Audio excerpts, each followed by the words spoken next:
Oi, pessoas, tudo bem? Eu sou a Andreina e esse aqui é o primeiro episódio do podcast A Luz do Abajur.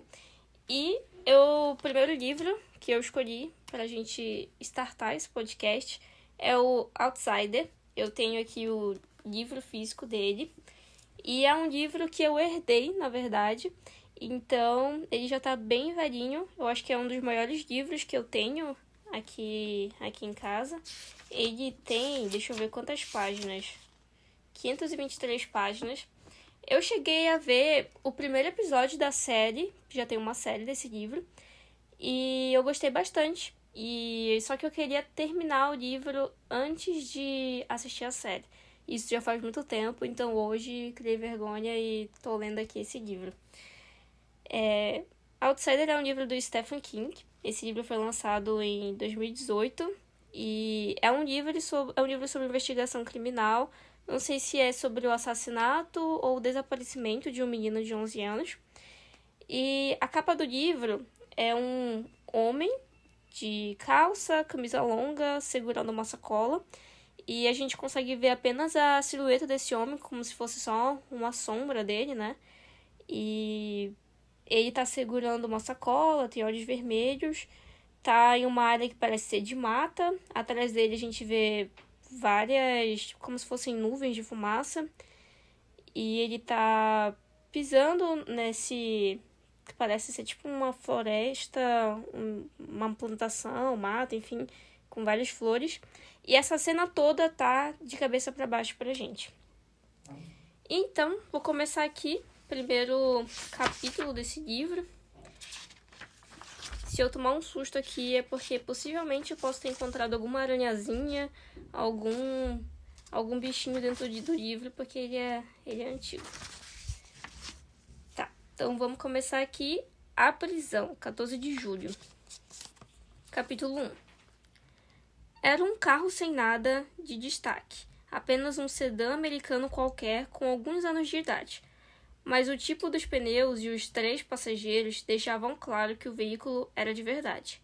Os 2 na frente usavam uniformes azuis, o que estava no banco de trás vestia terno e era do tamanho de um armário. 2 garotos negros na calçada, um com um pé e um skate laranja-vermelho. Um com um pé em um skate laranja-vermelho e outro com um verde-limão embaixo do braço. Viram o carro entrar no estacionamento do Parque Recreativo Estelle Braga e se entreolharam. Um disse, tiras. O outro respondeu irônico, não diga. Eles se afastaram sem falar mais nada, dando impulso nos skates. A regra era simples. Quando a polícia aparece, é hora de ir. A vida dos negros importa, seus pais tinham lhes ensinado, mas nem sempre para os policiais. Nossa. No campo de beisebol, as pessoas começaram a gritar e bater palmas ritmadas quando o Flint City Golden Dragons foi rebater na baixa da 9ª entrada, um ponto atrás do adversário. Os garotos não olharam para trás. Aí aqui tá escrito 2, eu não sei se acho que não é capítulo 2, né? Enfim, aqui tá 2. Depoimento do Sr. Jonathan Reeds. 10 de julho, 21h30. Interrogado pelo detetive Ralph Anderson. Detetive Anderson. Sei que está abalado, Sr. Reeds.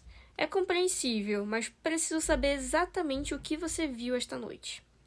E o Reeds responde. Nunca vou conseguir tirar da cabeça. Nunca. Acho que preciso de um remédio, talvez um Valium. Eu nunca tomei nada assim, mas preciso de um agora.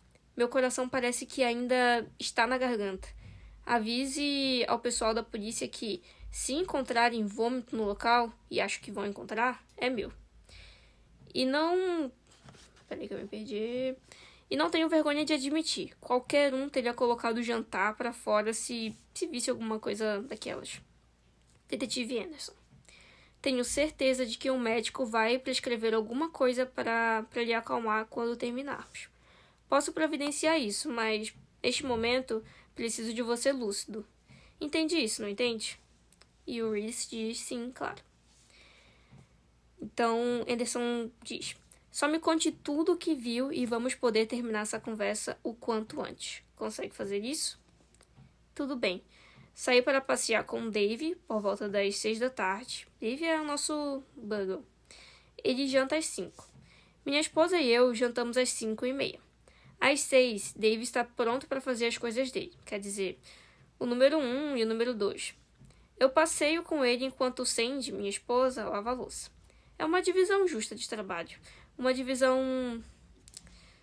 É muito importante no casamento ter uma divisão justa. Principalmente depois que os filhos crescem, na nossa opinião.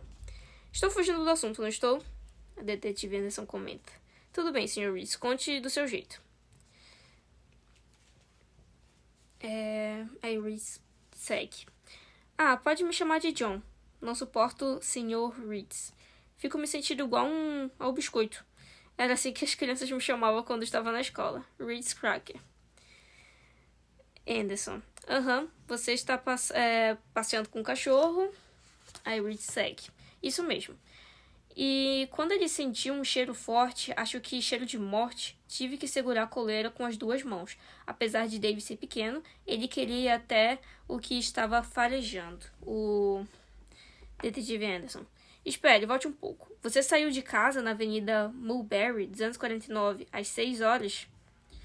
Pode ter sido um pouco antes. Dave e eu descemos a ladeira até Gerald's, aquele mercado na esquina, que vende uns produtos gourmet. Depois subimos a rua Barnum e entramos no Parque Figs. É o que os adolescentes chamam de Parque Foda. Eles acham que os adultos não sabem o que eles dizem, que não escutamos, mas nós escutamos sim, ao menos alguns de nós. E o Anderson. Era a sua caminhada noturna habitual? O Reeds. Às vezes mudamos um pouco para fugir do tédio, mas quase sempre terminamos no parque antes de irmos para casa, porque sempre tem muita coisa para o Dave farejar. Tem um estacionamento, mas aquelas horas da noite está quase sempre vazio. A não ser que tenha algum adolescente jogando tênis. Não havia nenhum nesta noite, porque as quadras porque as quadras são de saibro, e tinha chovido mais cedo. A única coisa estacionada lá era uma van branca. Uma van comercial, você diria? Isso, sem janelas, só uma porta dupla atrás. O tipo de van que empresas pequenas usam para transportar coisas. Podia ser uma Ecoline, mas não tenho certeza. Tinha um nome de companhia escrito nela, tipo ar-condicionado do Sam ou janelas do Bob, alguma coisa assim? Não, nadinha, estava suja, isso eu notei. Não era lavada havia um tempo, e tinha lama nos pneus, provavelmente por causa da chuva. Dave farejou as rodas e então fomos para um dos caminhos de cascalho no meio das árvores. Depois de uns 400 metros, ele começou a latir e correu para os arbustos à direita. Foi quando farejou o Odô, quase arrancando a coleira da minha mão. Tentei puxá-lo de volta, mas ele não queria vir. Ele só virou, cavou a terra e ficou latindo. Eu puxei ele para perto porque tem uma coleira retrátil, que é ótima para esse tipo de coisa, e fui atrás dele. Dave não dá muita bola para esquilos, agora que não é mais filhote, mas achei que podia ter sido o cheiro de guaxinim. Eu ia fazer com que ele voltasse, querendo ou não. Os cachorros precisam saber quem é que manda. Só que nessa hora vi as primeiras gotas de sangue. Estavam em uma folha de bétula, mais ou menos na altura do meu peito, o que seria a 1,5 metro do chão. Havia outras gotas em uma folha mais à frente, e uma área maior de sangue em uns arbustos mais adiante, ainda vermelho e úmido. Dave farejou os arbustos e quis ir além. E escuta, antes que eu esqueça, nessa hora ouvi um motor sendo ligado atrás de mim. Eu talvez não tivesse reparado, mas foi bem alto, como se o silenciador estivesse quebrado. Ficava meio que roncando, sabe como é que é? Sei sim. Não posso jurar que tenha sido a van branca e não voltei por aquele caminho, então não sei se tinha ido embora, mas aposto que sim. E sabe o que isso significa? Me conte, o que você acha que isso significa, John? Que ele podia ter ficado me observando, o assassino, parado no meio da árvore me observando. Fico apavorado só de pensar. Quer dizer, agora na hora eu estava concentrado no sangue e impedi que Dave arrancasse o meu braço fora. Eu estava quase com medo, não me importava de admitir. Não sou um cara grande e, apesar de tentar me manter em forma, tenho 60 anos. Mesmo aos 20, eu não era bom de briga, mas tinha que ir ver, para o caso de ter algum ferido. Isso é muito louvável. Que hora você diria que era quando viu o rastro de sangue pela primeira vez? Não olhei no relógio, mas acho que umas 18h20, talvez 18h25. Deixei Dave ir na frente, mantendo a coleira curta para poder puxar pelos arbustos embaixo dos quais ele passava com aquelas perninhas. Você sabe o que dizer sobre os Buggles? Os padrões são altos, mas a estatura é baixa. Ele estava latindo feito louco. Nós chegamos a uma clareira, uma espécie de... uma espécie de refúgio onde namorados poderiam ficar de amassos por um tempo. Havia um banco de granito bem no meio e estava coberto de sangue, muito sangue mesmo. E tinha mais embaixo também. O corpo estava caído na grama ao lado do banco. Pobre garoto. A cabeça estava virada na minha direção. Os olhos estavam abertos. A garganta não existia mais. Só havia um buraco vermelho. A calça jeans e a cueca estavam puxadas até os tornozelos. E vi uma coisa. Um galho seco. Acho, saindo Bom, você sabe. Sei, mas preciso que diga para ficar registrado, Sr. Hitz. Ele estava de bruços, e o galho estava saindo do traseiro dele. Também estava cheio de sangue. O galho, parte da casca tinha sido arrancado, e tinha uma marca de mão. Consegui ver isso claro como o dia. Dave não estava latindo mais. Estava uivando, tadinho. E não sei quem faria uma coisa daquelas. Ele devia ser um maníaco. Você vai prender ele, detetive Anderson? Ah, sim, vamos prender ele. E termina o capítulo 2. Já estou traumatizada, aqui na página 15, já desistindo da leitura. Eu sou muito sensível com esse tipo de conteúdo, né? Não sabia que o livro era sobre isso. Mas pelo que eu vi, então, é a investigação de um assassinato. Um assassinato de um menino de 11 anos. Vamos para o capítulo 3. O estacionamento de Stead Barga era quase tão grande quanto o do Krogers, onde Ralph Anderson e sua esposa faziam compras na tarde de sábado, e naquela noite de julho estava lotado. Então, Anderson é o detetive, tá? Então, o nome é Ralph Anderson. E o cara que que encontrou o corpo, né, era o Reeds. Se eu não me engano, é Robbie Reeds que ele pediu pra chamar? Não lembro. Ele até falou que parecia com biscoito. É John. John Reeds identificou o corpo e o detetive Ralph Anderson é o que estava interrogando ele. Muitos dos para-choques tinham adesivos do Golden Dragons. Do Golden Dragons eu acredito que era o... beisebol, né? Era do time de beisebol. Um time de beisebol. E algumas janelas foram pintadas com slogans exuberantes. Vamos arrasar, os dragões vão fritar os ursos. Cap City, aí vamos nós. Este ano é a nossa vez. Do campo onde os holofotes tinham sido acesos. Apesar de a luz do dia ainda não ter acabado por completo, vinham os gritos e os aplausos. Eu ainda tô um pouco traumatizada com o capítulo anterior. Vamos continuar. Troy Ramage, não sei... Troy Ramage, um veterano de 20 anos da força policial, estava atrás do volante do carro comum, enquanto ia de uma fileira lotada de automóveis a outra, disse: Sempre que venho aqui, fico pensando quem foi Stead Barga. Ralph não respondeu. Seus músculos estavam contraídos, a pele estava quente e o coração parecia estar chegando ao extremo. Ele tinha prendido muitos malfeitores ao longo dos anos, mas agora era diferente, era horrível, um nível diferente.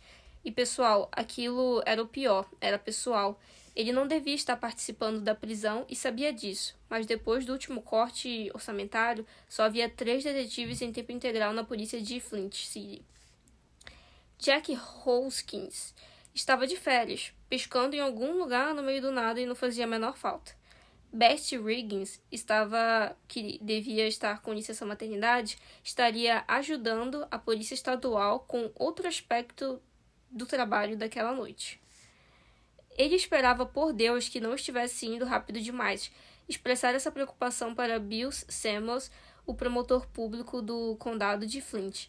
Naquela mesma tarde, na reunião que se antecederia à prisão, Samuels era um pouco jovem demais para oposição. Só tinha 35 anos, mas fazia parte do partido político e era seguro de si. Não arrogante, mas definitivamente seguro de si. Ainda há umas pontas soltas que eu gostaria de aparar, falou Ralph. Não temos todo o histórico. Além do mais, ele vai dizer que tem um álibi, a não ser que se entregue, não podemos ter certeza disso. Se ele disser que tem um álibi, respondeu Samuels, vamos derrubá-lo, você sabe que vamos. Ralph não tinha dúvidas disso. Ele sabia que estavam atrás do homem certo, mas ainda teria preferido um pouco mais de investigação antes de agir.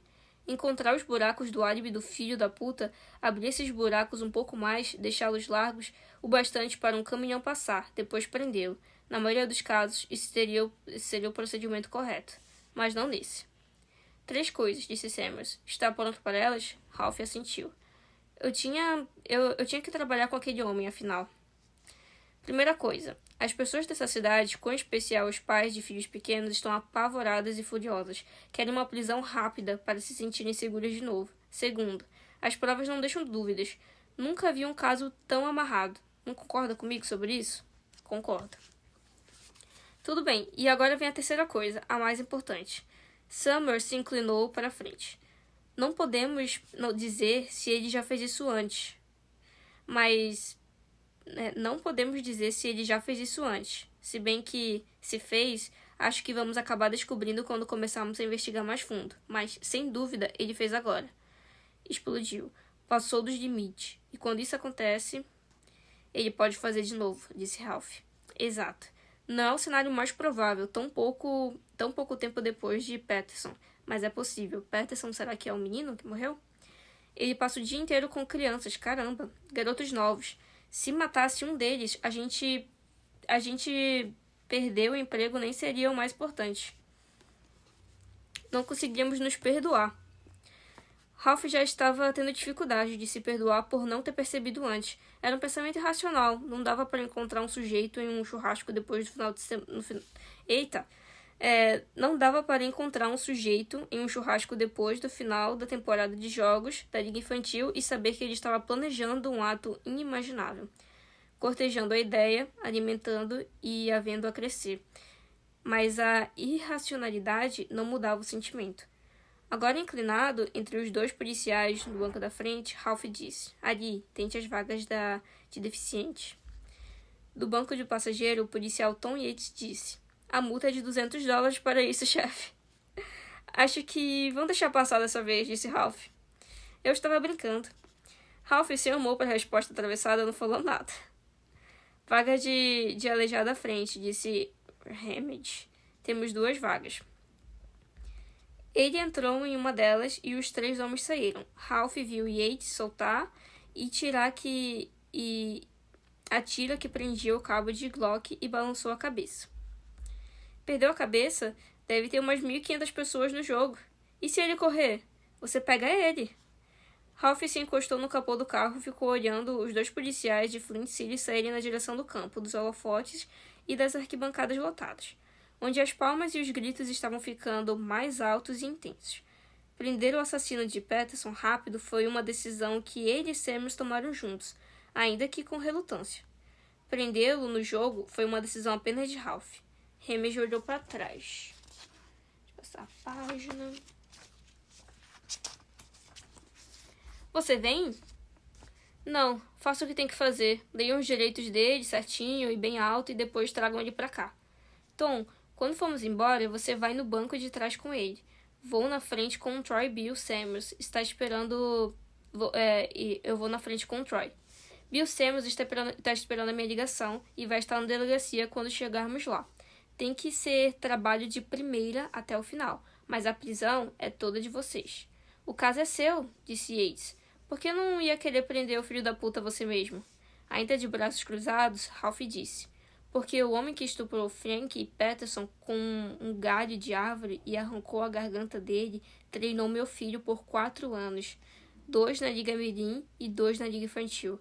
Ele botou as mãos no meu filho para mostrar como segurar um bastão e não confio em mim mesmo. Saquei, disse Troy Ramage. Ele e Yates foram para o campo. E escutem vocês 2, eles se viraram. Algemem o cara lá mesmo, com as algemas na frente do corpo. Não é protocolo, chefe, disse Ramage. Eu sei, e não digo. Quero que todo mundo veja ele ser levado algemado, entenderam? Quando a dupla estava a caminho, Ralph tirou o celular do cinto. Betsy Rings estava na lista de descagem rápida. Está em posição? Estou sim, estacionada na frente da casa dele. Eu e 4 policiais estaduais. Mandado de busca? Na minha mão. Ótimo. Ele estava prestes a desligar quando outra coisa lhe ocorreu. Betsy, qual é a data prevista do parto? Ontem, disse ela. Então anda logo com essa merda, completou desligando. Meu Deus! A mulher tá trabalhando. Grávida. Depoimento da senhora Arlene Stanf, 12 de julho, 13 horas, interrogado pelo detetive Ralph Anderson. Esse aqui já é o capítulo 4. A Stanhope, nossa, que nome diferente. Stanhope, acho que é. Arlene Stanhope. Stanhope. Isso vai demorar, detetive? E Anderson respondeu. Nem um pouco. Só me conte o que viu na tarde de terça-feira, 10 de julho, e terminamos. Tudo bem. Eu estava saindo de Gerald's Fine Groceries. Sempre faço compras lá às terças. As coisas são mais caras no Gerald's, mas não vou ao Cooper desde que parei de dirigir. Ao Kruger, desde que parei de dirigir. Desisti da habilitação 1 ano depois que meu marido morreu, porque não confio mais nos meus reflexos. Sofri 2 acidentes. Só coisa leve, sabe? Mas foi suficiente para mim. O Gerald's fica a 2 quarteirões do prédio onde moro desde que vendi a casa. E o médico diz que caminhar faz bem para mim. É bom para o coração. Eu estava saindo com 3 sacolas no meu carrinho, pois só consigo comprar 3 sacolas agora. Os preços estão terríveis, principalmente a carne. Nem sei qual foi a última vez que comprei bacon. E vi o garoto Peterson. Eu tava chamando ele de Peterson, né? Nossa, vou chamar de Peterson agora. Anderson respondeu. Tem certeza de que foi Frank Peterson que viu? Ah, sim, era Frank. Pobre coitado. Sinto tanto pelo que aconteceu com ele, mas o garoto estava no céu agora. E a dor dele acabou. Esse é o consolo. Há 2 garotos Peterson, você sabe, ambos ruivos. E daquele ruivo cenoura horroroso, mas o maior. Acho que o nome dele era Oliver. É pelo menos 5 anos mais velho. Eles entregavam nosso jornal. Frank tem uma bicicleta, uma daquelas com guidão alto e selim estreito. O nome é Banco Banana. Isso, eu não sei, mas sei que era verde-limão, uma cor horrível. E tinha um adesivo no assento. Dizia Flint City High. Só que ele nunca vai chegar no ensino médio, não é? Pobre garotinho. Acho que esse Flint City High é o nome de uma escola de ensino médio. Senhora Stanhope, quer fazer uma pausa? Não, quero terminar. Preciso ir para casa dar comida para minha gata. Sempre dou comida dela às 3. Ela deve estar com fome. E também vai querer saber por onde andei. Você tem um lenço de papel? Sei que estou péssima. Obrigada. Então ela tá falando chorando. Você viu o adesivo no banco da bicicleta de Frank Peterson? Por quê? Porque ele não estava sentado nela. Estava empurrando a bicicleta pelo estacionamento de Gerald's. A corrente estava arrebentada, arrastando no chão. Você reparou o que ele estava vestindo? Uma camiseta de banda de rock. Não conheço as bandas e não sei dizer qual era. Desculpe se isso foi importante. E usava um boné do Rangers. Estava virado para trás e dava para ver que o cabelo ruivo. Os ruivos costumam ficar carecas bem cedo, sabe? Mas agora ele não vai precisar se preocupar com isso, vai?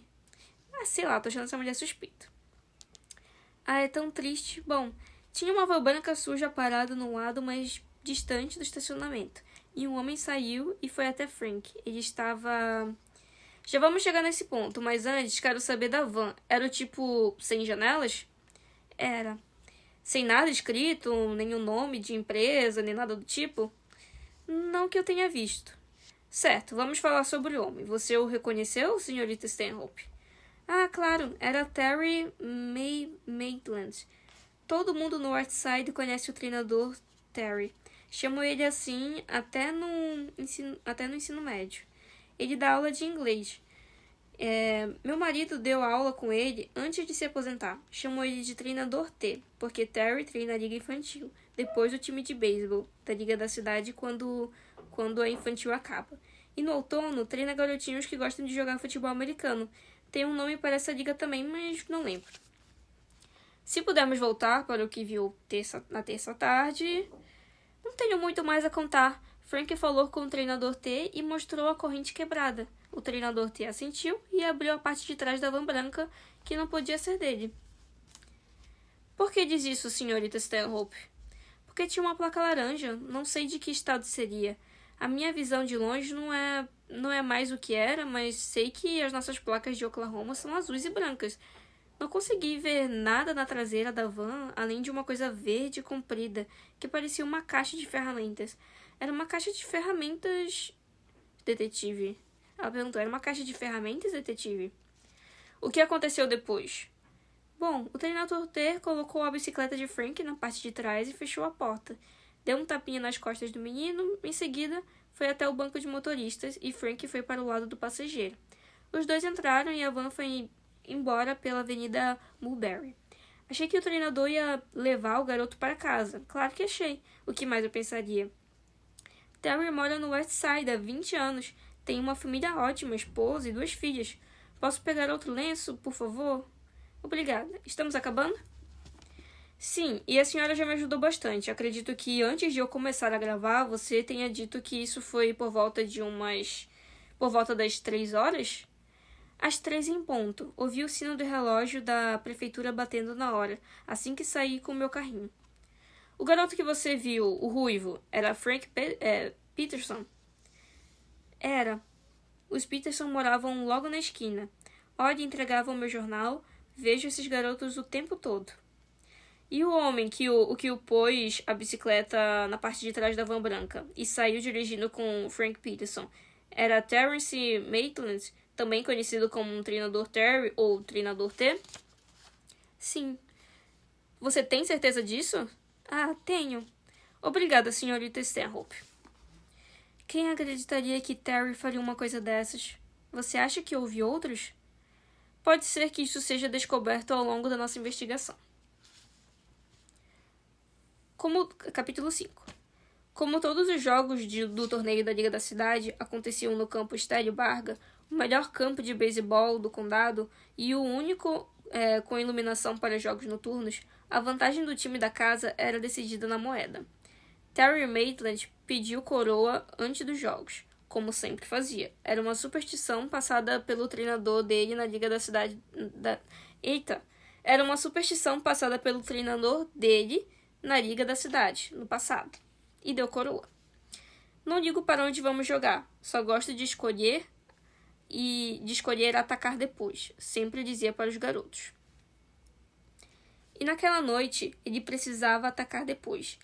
Era a baixa da 9ª entrada e o Bears indo para a semifinal da liga por uma corrida. O Golden Dragons estava na última bola fora, mas estava com as bases ocupadas. Uma caminhada de uma base a outra por bola fora, um arremesso errado, um erro ou uma rebatida simples deixariam as equipes empatadas. Mas uma bola jogada em uma área sem jogador nenhum daria a vitória aos Dragons. Os torcedores estavam batendo palmas e os pés na arquibancada de metal e gritando quando o pequeno Trevor Michaels entrou na área esquerda do rebatedor. O capacete dele era o menor que existia, mas ainda cobria os olhos e o menino ficava tendo que empurrar para cima. Ele balançou o bastão com nervosismo de um lado para o outro. Terry considerava substituir o garoto, mas com 2 centímetros acima de 1,5 m, ele conseguia fazer muitas bases por bola. E apesar de não ser rebatedor de home run, ele às vezes conseguia acertar o taco na bola. Não com frequência, mas às vezes. Se o treinador substituísse o pobre garoto, teria que viver com a humilhação pelo ano seguinte inteiro. Se, por outro lado, conseguisse um único acerto, ele relembraria do feito em churrascos com uma cerveja na mão pelo restante da vida. Terry sabia. Já tinha passado por isso uma vez, nos velhos tempos, antes do beisebol ser jogado com bastões de alumínio. O arremessador do Bears, um jogador típico de fim de jogo com um arremesso poderoso, se preparou e jogou uma bola bem no coração do home plate. Trevor viu a bola passar com uma expressão de consternação. O juiz declarou o primeiro strike. A plateia reagiu. Gravy Frink, o treinador assistente de Terry, estava andando de um lado para o outro na frente dos garotos no banco. A tabela de pontuação do jogo, enrolada na mão, quantas vezes Terry pediu para ele não fazer isso? E a camiseta XXG do Golden Dragons esticada em cima da sua barriga, que era no mínimo XXXG. Espero que ter deixado o Trevor rebater não tenha sido um erro. Ele falou. O suor lhe escorria pelas bochechas. Ele parecia estar morrendo de medo e não acho que conseguiria rebater a bola veloz daquele garoto, nem com uma raquete de tênis. Vamos ver o que vai acontecer, falou Terry. Estou com um bom pressentimento. Na verdade, eu não estava. O arremessador de Bears se preparou e soltou outra bola poderosa, mas essa caiu na terra na frente do home plate. A torcida ficou de pé quando Baber Payton, o jogador do Dragons, que estava na terceira base, tentou dar alguns passos no campo. Contudo, os torcedores se sentaram, grunhindo, quando a bola caiu na luva do apanhador. O apanhador de Bears se virou para a terceira base. Terry conseguiu ler a expressão dele, mesmo através da máscara. Pode tentar, garoto. Baby não tentou. O arremesso seguinte foi lento, mas Trevor errou mesmo assim. Acaba com ele, Freeze! Gritou um sujeito de pulmões fortes do alto da arquibancada, quase com certeza o pai do arremessador, pelo jeito como o garoto virou a cabeça naquela direção. Acaba com ele! Trevor não tentou rebater o arremesso seguinte, que passou perto demais até. O juiz considerou que a bola não estava na zona de strike, e dessa vez foram os torcedores do Bears que grunhiram. Alguém sugeriu que o juiz precisava de óculos. Outro torcedor falou sobre um cão-guia. Estava 2-2 agora. Terry tinha uma forte sensação de que a temporada de Dragons dependia do próximo arremesso. Ou ele jogaria com o Panthers pelo campeonato da cidade, ou poderiam competir no estadual dos jogos que eram até televisionados. Ou voltariam para casa e se reuniriam mais uma vez no churrasco da casa dos Maitlands, que costumava marcar o fim da temporada. Ele se virou para olhar para Mercy e as garotas, sentadas onde sempre ficavam, em cadeiras dobráveis atrás da tela do home plate. Suas filhas estavam em ambos os lados da mãe, com lindos guardadores de livro. As três mostraram os dedos cruzados para ele. Terry deu uma piscadela e um sorriso e mostrou 2 polegares para cima, apesar de ainda estar com a sensação de haver alguma coisa errada. Não era só o jogo. Ele estava com a sensação de ter alguma coisa errada. Havia algum tempo agora. Algo não estava certo. O sorriso de Mercy virou uma expressão confusa. Ela olhava para a esquerda e apontou nessa direção com o polegar. Terry se virou e viu os 2 policiais andando juntos pela linha da terceira base, passando por Barry Houlihan, que estava orientando os seus garotos de lá. Tempo, tempo! Gritou o juiz do home plate, parando o arremessador do Bears na hora que ele começava a se preparar. Trevor Michaels saiu da área do rebatedor com uma expressão de alívio e pensou Terry. A torcida estava em silêncio e olhava para os policiais. Um deles levava a mão às costas, o outro tocava o cabo da arma. Fora do campo! Gritou o juiz. Fora do campo! Troy Hammond e Tom Yates o ignoraram. Foram até o banco do Dragons, uma coisa improvisada, com uma bancada comprida, 3 cestas de equipamentos e um balde com bolas sujas de treino, e direto até onde Terry estava. Da parte de trás do cinto, Hammond tirou uma algema. Os torcedores viram e começaram os murmurinhos, que era em parte confusão e em parte empolgação. Uou! Ei, caras, disse Gelvin se aproximando, e quase tropeçando na luva de Richie Grant, esquecida no chão. Temos que terminar o jogo. Yates o empurrou para trás e balançou a cabeça. Os torcedores estavam em silêncio total agora. O Bears abandonou a postura tensa da defensiva e estava só assistindo, as luvas penduradas na mão.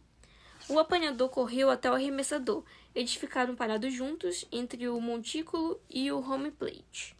Terry conhecia um pouco o homem que segurava a algema.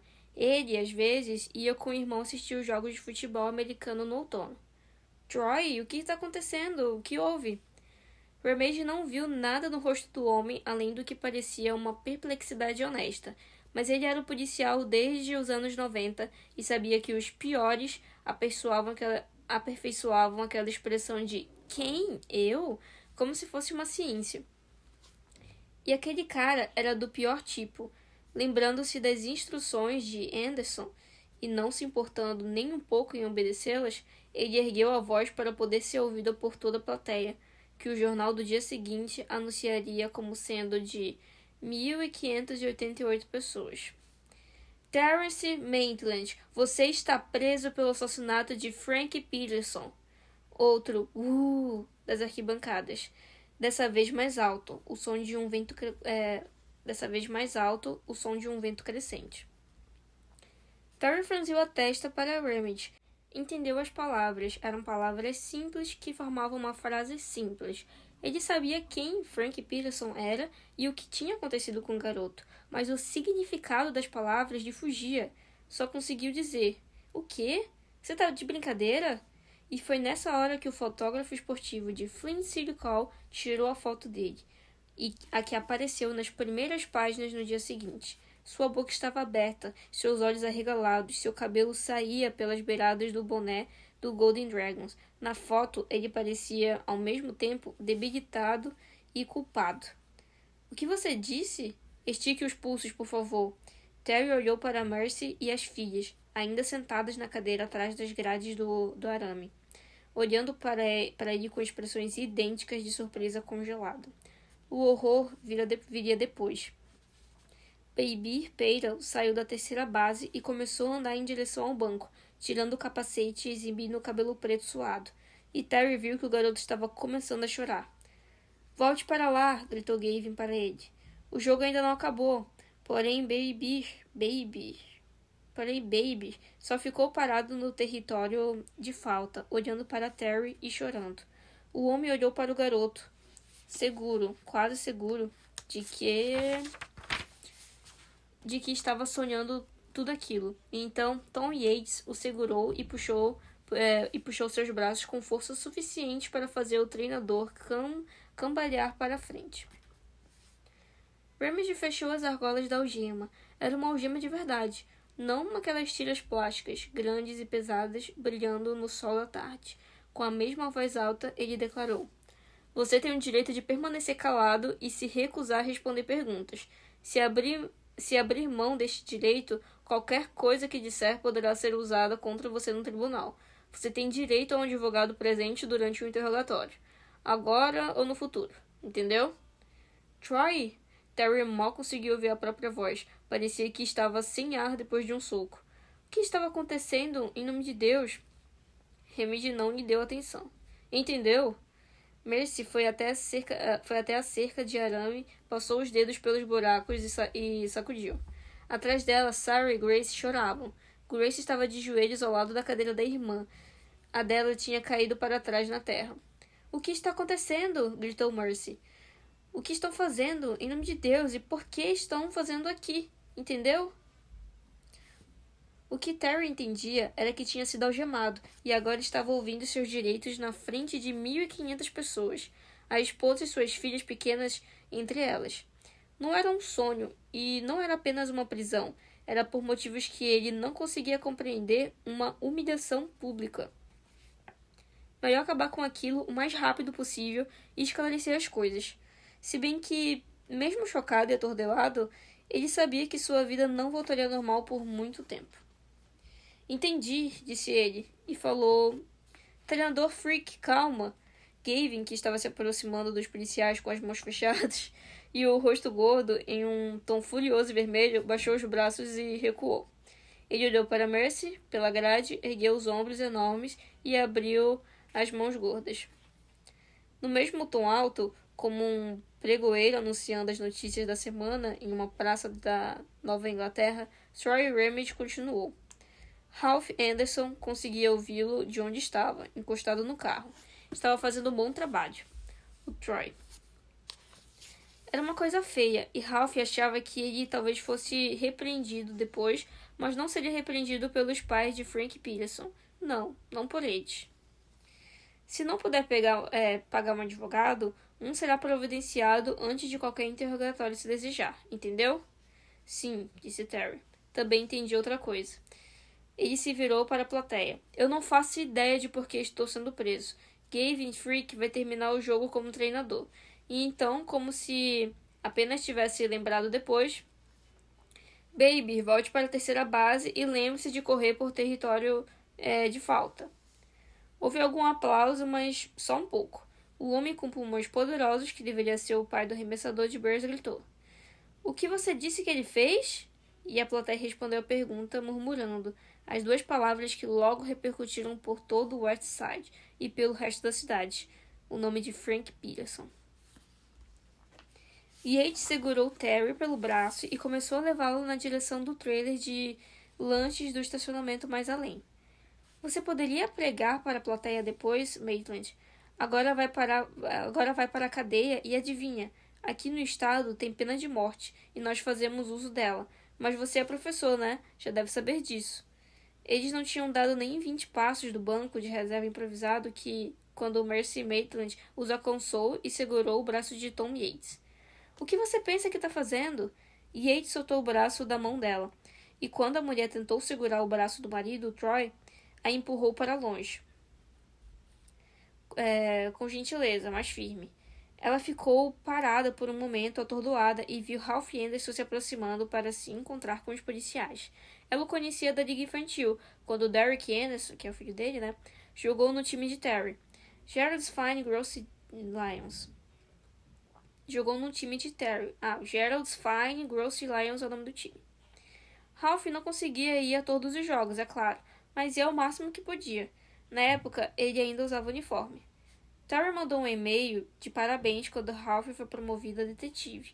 Agora, ela correu na direção dele, rápida na grama, com seus tênis velhos que sempre usava nos jogos de Terry, alegando que davam sorte. Ralph, gritou ela, o que está acontecendo? Isso é um engano. Infelizmente não é, respondeu Ralph. Ele não sentiu prazer naquele momento porque gostava de Mercy. Por outro lado, sempre tinha gostado de Terry também. O sujeito tinha mudado a vida de Derek, dando um pouco de confiança pro garoto, pois quando se tem 11 anos, confiança é algo importante. E tinha outra coisa. Mercy podia saber que o marido Mercy podia saber o que o marido era, mesmo não se permitindo saber em nível consciente. O Maitland eram casados havia muito tempo, e horrores como o assassinato do garoto Peterson não aconteciam do nada. Havia um desenvolvimento até o ato. Você precisa ir para casa, Mercy, agora mesmo. Pode ser que prefira deixar as meninas com algum amigo, porque a polícia vai estar esperando por você. Ela só olhou para ele sem entender. De trás do grupo veio o barulho de um bastão de alumínio acertando alguma coisa.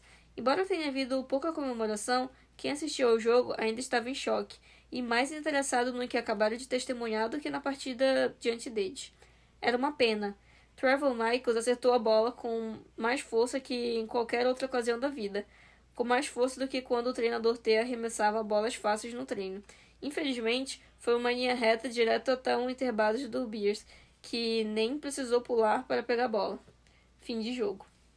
Eu não entendo nada de beisebol, então não sei se isso foi algo bom ou algo ruim. Pelo que eu entendi, ele acertou a bola, mas não valeu. Então, o Anderson, né? Ele desconfia de que a esposa do treinador T, a Mercy, pode, assim, saber que o marido dela tenha alguma... Não, assim, que ele de fato matou o garoto, né? Mas que ele já tem uma tendência, talvez, a gostar de crianças, né? Tipo, tendências à pedofilia, não sei. Que dá a entender que foi isso que aconteceu com o menino.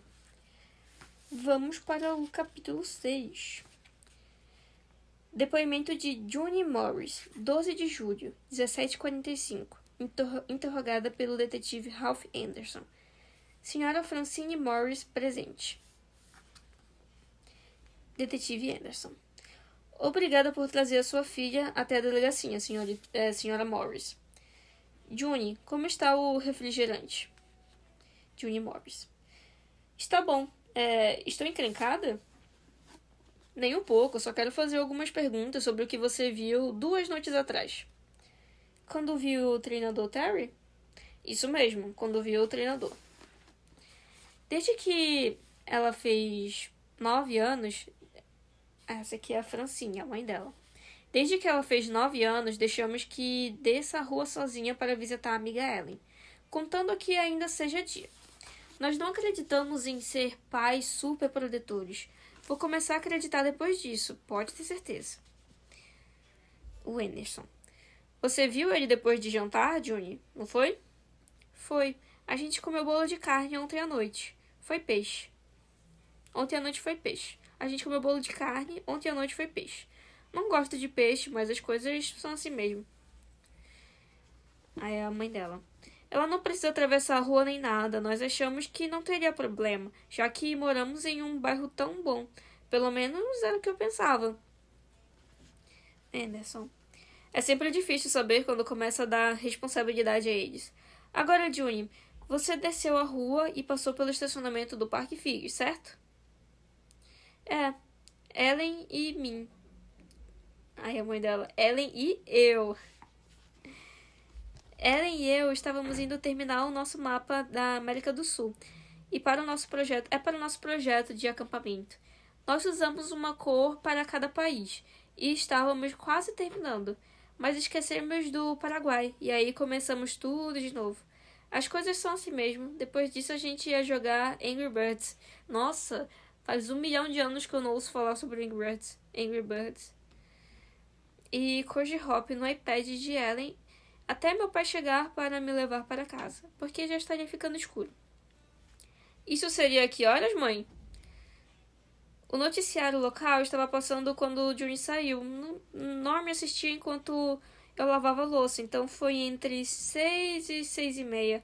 Provavelmente umas 6:15, porque acho que estavam falando da previsão do tempo. Me conte o que viu quando passou pelo estacionamento, Juni. O treinador Terry eu já falei. Ele mora na nossa rua. E uma vez, quando o nosso cachorro se perdeu, o treinador T trouxe ele de volta. Às vezes eu brinco com Grace Maitland, mas não muito. Ela é 1 ano mais velha e gosta de garotos. Ele estava todo sujo de sangue por causa do nariz. Detetive Anderson. O que ele estava fazendo quando você o viu?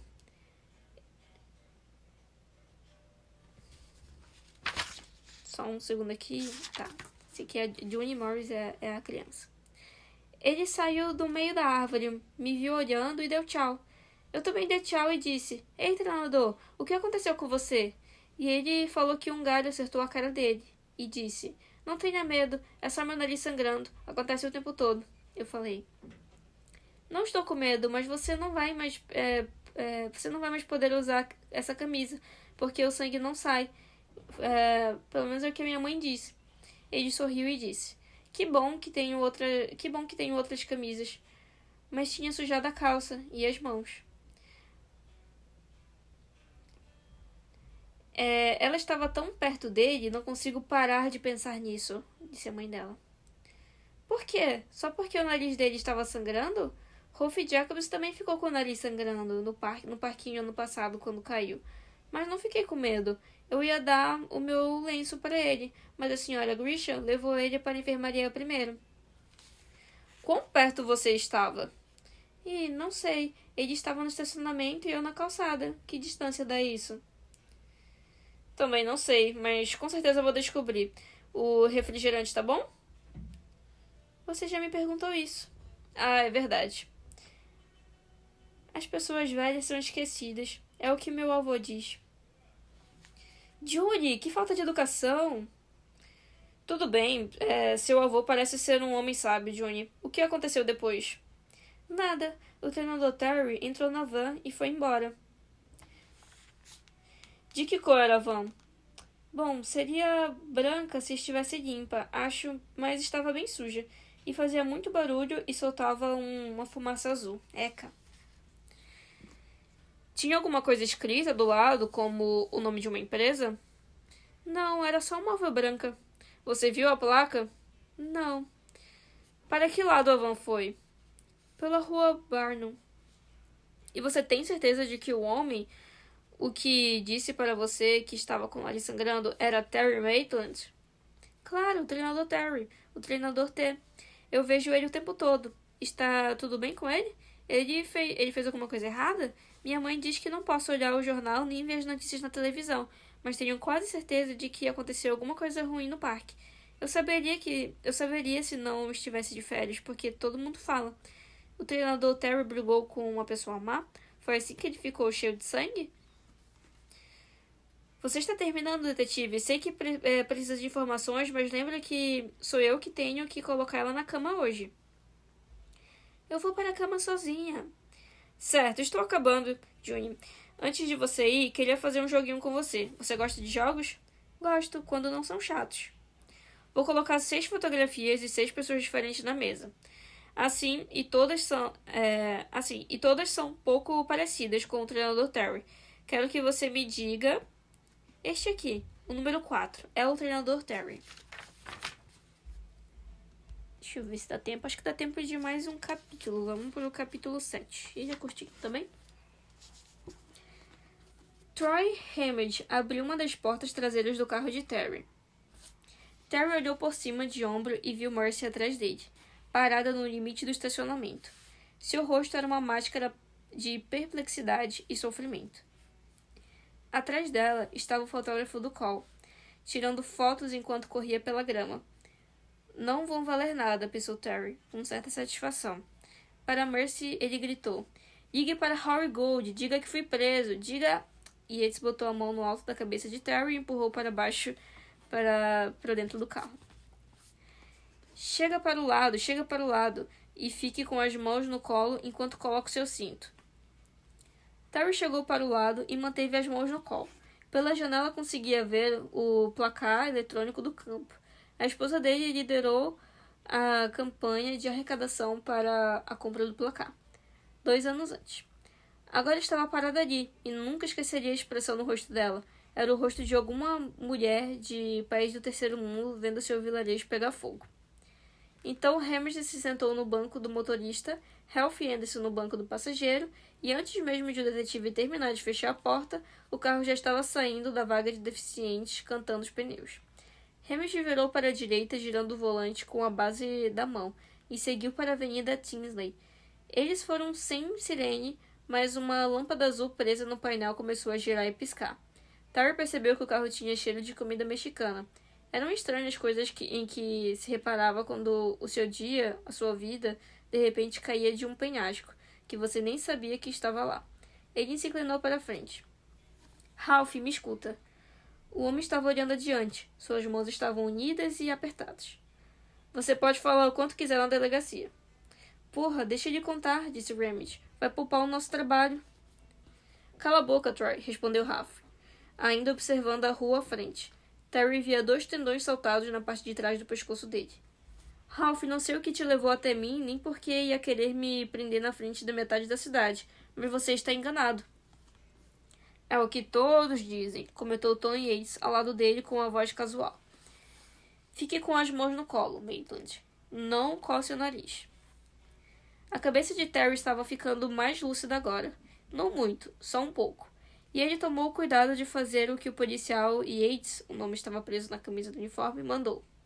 Yates parecia ser o tipo de pessoa que gostava de ter uma desculpa para dar uma porrada em um prisioneiro com ou sem algemas. Alguém tinha comido enchiladas no carro. Terry tinha certeza, que é comida mexicana, né? Provavelmente o Sr. Joyce era um dos lugares favoritos de suas filhas, que sempre riam muito durante as refeições. Porra, todos eles riam. E se acusavam de peidar no caminho para casa. Me escuta, Ralph, por favor. Tudo bem, estou escutando. Todos estamos, disse Ramage. Ouvidos abertos, meu amigo, ouvidos abertos. Frank Peterson foi morto na terça de tarde. Apareceu nos jornais e na televisão. Eu estava no Cap City na terça. Na noite de terça e na maior parte de quarta. Só voltei às 9 ou 9:30 de quarta.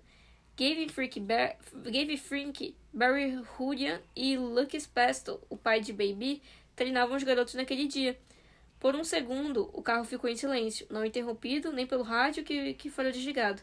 Por um momento precioso, Terry acreditou, sim, com certeza, que Ralph mandaria o policial grandão atrás do volante encostar.